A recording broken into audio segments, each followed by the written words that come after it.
Hey there, I'm Sam Bodemer. I'm from CUNY Hunter College in New York. I'm an undergraduate working in a dual area of concentration in Russian and Eastern European cultures and cinema studies. In my 2021 Contemporary Russian Cultures class, I sought to research the extent to which observational documentary film captured the post Soviet transition in society and how memory and rhythm operated within social space.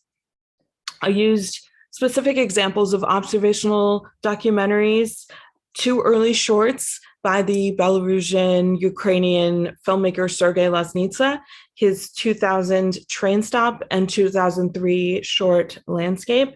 And I also worked with the full length film by avant-garde Belgian filmmaker Chantal Akerman. Her 1993 Dest moves from East Germany to Moscow in the winter, depicting the landscape within those spaces and between them. They're long take lateral shots in these non-narrative documentaries. Each director captures the landscape continually in flux, and we're seeing that the production of social space is constantly occurring, and the past and the present exist simultaneously.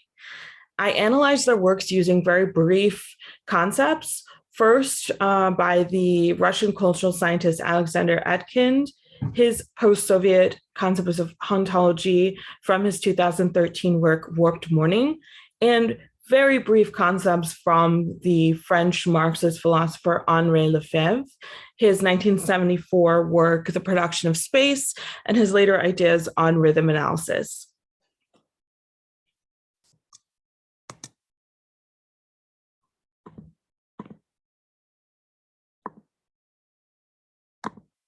In this slide, we're seeing a long take from Akerman's Dest in a Moscow train station.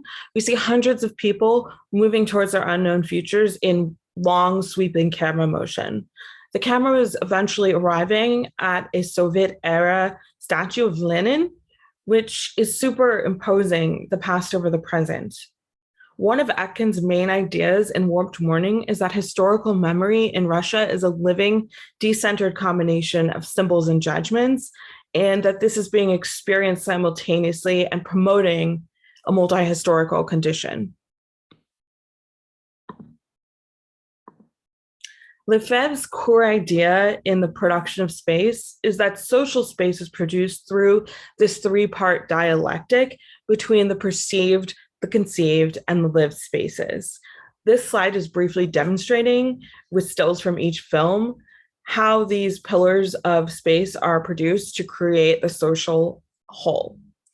In spatial practice, we have patterns and social codes within everyday life. In representational space, we have the dominant planned space. It's logical. We associate it with transportation, with borders, maps, plans, and codes.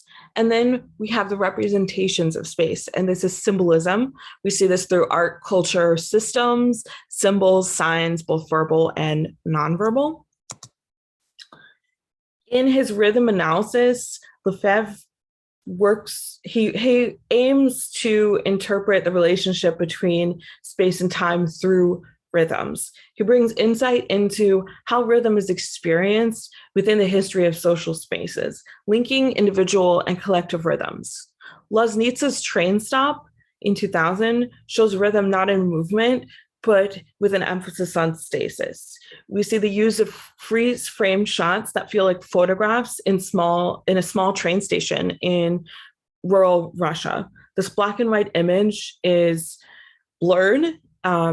Despite the lack of movement, these passengers are united through audible snoring, through their kind of unconsciousness, and you feel lost in time and space on the periphery of the urban centers. Similarly, his 2003 work, Landscape, pans across a bus stop, also in rural Russia, where each person that moves through the frame is gossiping. They're talking about the prices of food. They're talking about their neighbors in very mundane, everyday conversations. And Loznita's 54-minute film is done in nearly a single sweeping take, which unites these individuals through that single movement and depicts a society in 2003 that feels like they've missed the memo of the Soviet Union's collapse in the years of economic reform. Now, Akerman's death, which is earlier in 1993, actually interlaces with the private domestic scenes alongside the cityscapes and the larger rhythms there. So this is depicting a fuller picture of alienation under this emergence of capitalism.